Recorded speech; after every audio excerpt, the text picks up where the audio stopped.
सोचा वीडियो में थोड़ा सा आपको आयरलैंड का मौसम ही दिखा दूं, क्योंकि आजकल स्प्रिंग सीज़न चल रहा है। तो मौसम जो है ना वो बहुत अच्छा है, और साथ में हर तरफ जो है ना वापस से हरियाली और हर चीज़ जो है ना वो ग्रीन हो गई है। स्पेशली जो प्लांट्स हैं उन पे जो ना वाइट और पिंक कलर के फूल बहुत हैं।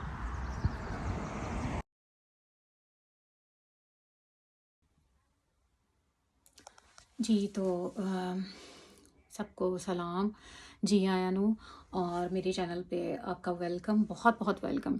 और जो मुझे देखने वाले हैं उनके लिए बहुत सारी बेस्ट विशेस, और नए आने वालों के लिए भी बहुत सारी बेस्ट विशेस। और मैंने आपसे कहा था कुछ क्वेश्चंस मैंने बताए थे जो इंटरव्यू में पूछते हैं, और उसमें से सबसे इम्पॉर्टेंट टॉपिक जो है वो सेप्सिस है। तो मैं उसको थोड़ा सा एक्सप्लेन करूँगी ताकि जो है ना वो बहुत ज़्यादा ना मतलब आप लोगों को समझ में आ जाए। तो बहुत ज़्यादा एक्सप्लेन भी ना करें, लेकिन इतना हो कि आप ना कुछ ना कुछ इंटरव्यू में सेप्सिस के बारे में जानते हों।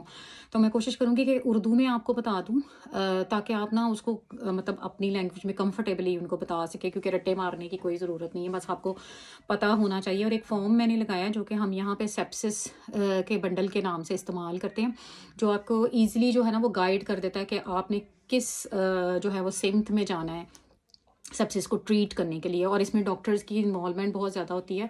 और सेप्सिस जो है ना एक बहुत लाइफ थ्रेटनिंग कॉम्प्लिकेशन है ऑफ इन्फेक्शन। जब कोई इन्फेक्शन बॉडी में होता है तो वो आप उसको ट्रीट नहीं करते, वो लॉन्ग टाइम ट्रीट नहीं होता, तो वो सेप्सिस में कन्वर्ट हो जाता है, और जो बैक्टीरियाज हैं वो आपके ब्लड स्ट्रीम में चले जाते हैं।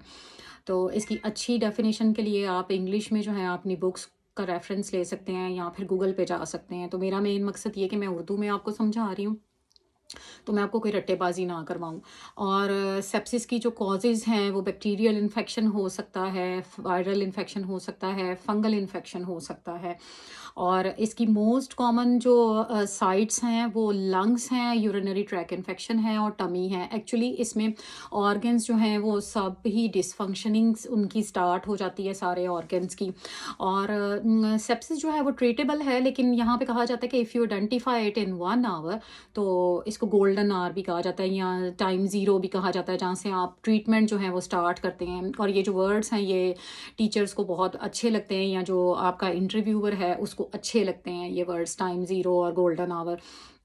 तो it's just absolutely about time. So आप टाइम को लेके जो है एक जो है वो अपने ध्यान रख सकते हैं। जैसे टी है तो टी फॉर टेम्परेचर है, आई है तो आई फॉर इन्फेक्शन है, और एम है तो एम फॉर मेंटल डिक्लाइन है, और ई एक्सट्रीमली इल हो जाता है पेशेंट, उसको स्वेयर पेन और डिस्कम्फर्ट होती है। तो टाइम TIME, इसको मैंने आपको डिवाइड कर दिया, that's how you can learn it easily.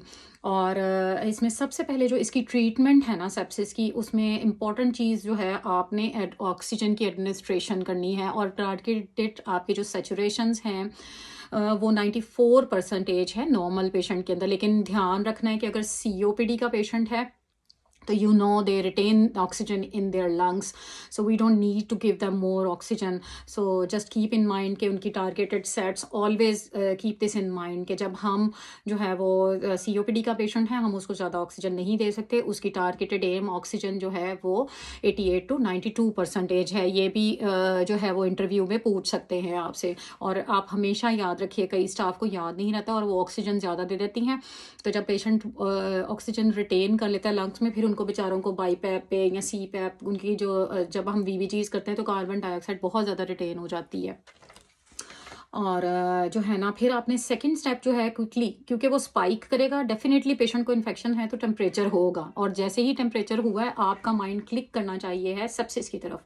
तो टेम्परेचर है तो आपने उसको उसका ब्लड कल्चर ले लेना है कोई भी एंटीबायोटिक स्टार्ट करने से पहले। एंड देन डेफिनेटली आपने डॉक्टर को तो इन्फॉर्म करना ही है जब इन्फेक्शन हो गया है, ठीक है।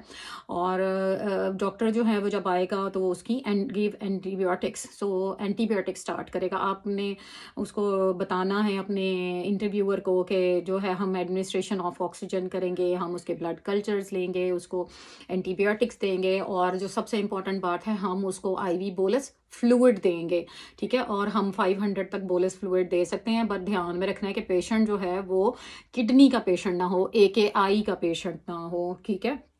उसमें हमें फिर ध्यान रखना पड़ता है कि हमने 30 ml पर केजी जो है ना हम कर सकते हैं। और सेकंड जो है ना, क्योंकि पेशेंट हाइपोटेंशन में भी होगा, ये भी एक बड़ा बड़ा साइन है सेप्सिस का। और फिर आपने जो है ना वो लैक्टेट, सीरियल लैक्टेट्स चेक करने हैं, और नॉर्मल लैक्टेट जो है ना वो 4 है, ठीक है। तो आपने उसका ध्यान रखना है। और अगर लैक्टेट जो है वो 4 तक आ रहा है, सॉरी नॉर्मल लैक्टेट 2 है, और अगर 4 आ रहा है तो आपने जल्दी से क्रिटिकल टीम को कॉल करनी है। और ये फॉर्म जो है, आई थिंक मैंने इसको अपलोड किया है, you can not see it like I am showing you now, but I know what I have uploaded the picture, so you can just simply see that. So इसको time 0 कहा जाता है। Sepsis 6 के नाम से bundle है, वो simply भी पूछ सकते हैं व्हाट इज सेप्सिस 6 बंडल। तो आपने सबसे पहले उसको बताना है कि टेक 3 एंड गिव 3, ये भी याद करने का तरीका है। तो टेक 3 के अंदर ब्लड कल्चर्स हैं, ब्लड का टेस्ट है, और स्पेशली आपने जो है ना ब्लड के टेस्ट में इंक्लूड क्या करना है, लैक्टेट, डोंट फॉरगेट इट। और आपने फिर उसका यूरिन का आउटपुट देखना है, ठीक है। Urine output is very very important. And second give 3 में क्या आएगा, गिव 3 के अंदर IV and antibiotics, IV fluid और oxygen, and always remember the targeted aims. और evidence of infection and new onset of organ dysfunction, ये याद रखिए कि सेप्सिस के अंदर ऑर्गन्स का डिसफंक्शन हो जाता है, ठीक है। और इसको फिर हम कहेंगे ये सारी चीज़ें हुई हैं, लैक्टेट प्रेजेंट है, ज़्यादा है, और टेम्परेचर है, और पेशेंट को इन्फेक्शन है, UTI है या कुछ और है, तो इसका मतलब है पेशेंट सेप्सिस में जा रहा है, और बड़ा ध्यान रखना आपने। और फिर अगर जो है ना वो जल्दी से ये हमारे पास एक और आई न्यूज़ के चार्ट्स एक नाम की चीज़ है, जिसमें हम वाइटल्स रिकॉर्ड करते हैं, और टेम्परेचर और रेस्पिरेशन और सैचुरेशंस करते हैं, और फिर हमारा एक स्कोर बनता है। तो मैं कोशिश करूंगी कि वो भी मैं जल्दी ही जो है ना आपको बता दूं कि आई न्यूज़ क्या है। तो वो international warning early warning score है आयरलैंड का, ठीक है, Irish international early warning score. इसमें होता तो सिंपल जो है वो टेम्परेचर, रेस्पिरेशन होता है, ब्लड प्रेशर होता है, लेकिन क्या कहते हैं बस ये एक तरीका है यहाँ पे कि हम जो है ना वो डिफाइन कर लेते हैं कि पेशेंट को क्या चल रहा है, और हमें जल्दी से इन्फॉर्म करना पड़ता है। अगर अर्ली वार्निंग स्कोर हाई है तो हम डॉक्टर को जो है वो जल्दी से इन्फॉर्म कर देते हैं। और फिर जो है वो पेशेंट सेप्टिक शॉक में भी जा सकता है, तो उससे पहले पहले आप अगर ट्रीट नहीं करेंगे 1 आवर के अंदर, तो पेशेंट सेप्टिक शॉक में चला जाएगा, फिर ICU, और आपको पता है और बड़े काम हो जाते हैं। आई डोंट नो वो सर्वाइव कर पाता है कि नहीं, फिर मुश्किल हो जाता है। और फिर डॉक्टर जो है ना जब दूसरी सारी प्रेजेंटेशंस देखता है कि लैक्टेट हाई नहीं आया, सारा कुछ नॉर्मल हो गया, टेम्परेचर उतर गया, और पेशेंट जो है वो नॉर्मलिटी की तरफ आ रहा है, तो जो है पेशेंट वो है वो साइन कर देता है इस कार्ड के ऊपर, सॉरी डॉक्टर, कि जी पेशेंट नॉर्मल है और सेप्सिस नहीं है। तो ये सारा कुछ जो था ये सेप्सिस के बारे में था। और आपकी एक और बात बहुत इम्पॉर्टेंट है कि हैंड हाइजीन की 5 मोमेंट्स जो हैं वो बहुत इम्पॉर्टेंट हैं, आपने उसको भी याद करना है। और एक मैं छोटी सी वीडियो जो है वो कोशिश करूँगी कि अगर हैंड हाइजीन की स्टेप्स के बारे में बना दूँ, ठीक है। और ये बहुत इम्पॉर्टेंट है हैंड हाइजीन के स्टेप्स जो हैं, और ये क्या करना है मैं कोशिश करूँगी इसको बाद में कभी डिस्कस कर लूँ। और स्पेशली जो है ना आई न्यूज़ स्कोर जो है, क्योंकि मुझे भी समझ नहीं आती थी कि ये आई न्यूज़ स्कोर क्या है, तो इसको भी थोड़ा सा मैं डिटेल में ना आपको डेफिनेटली मैं इसको थोड़ा सा एक्सप्लेन कर दूँगी, ताकि आप जो है वो इंटरव्यू देने वाले को बता सकें कि आई न्यूज़ स्कोर क्या है। तो हंसते रहिए, मुस्कुराते रहिए, और होपफुली आयरलैंड का जब इंटरव्यू देंगे तो मेरी चीज़ें जो हैं वो आपको बहुत काम में आएंगी। शायद मैं थोड़ा कंट्रीब्यूट करूं आपके कैरियर डेवलपमेंट में। तो keep me in your prayers, और खुदावंद आप सबको बहुत बरकत दे, अपनी दुआओं में हमेशा याद रखिएगा। Keep be safe and be safe with your families, always be happy, and keep praying, दुआ या नमाज करते रहेंगे। तो मैंने आपको पहले भी बताया था कि खुदा और अल्लाह ताला आपको ज़रूर कामयाब करेंगे। और किसी के लिए भी जो है ना वो बुरा ना सोचें, हमेशा जो है हर किसी के लिए दुआ करें, और हर किसी को जो है ना वो दिल के साथ जो है ना दुआओं में याद रखें, ठीक है।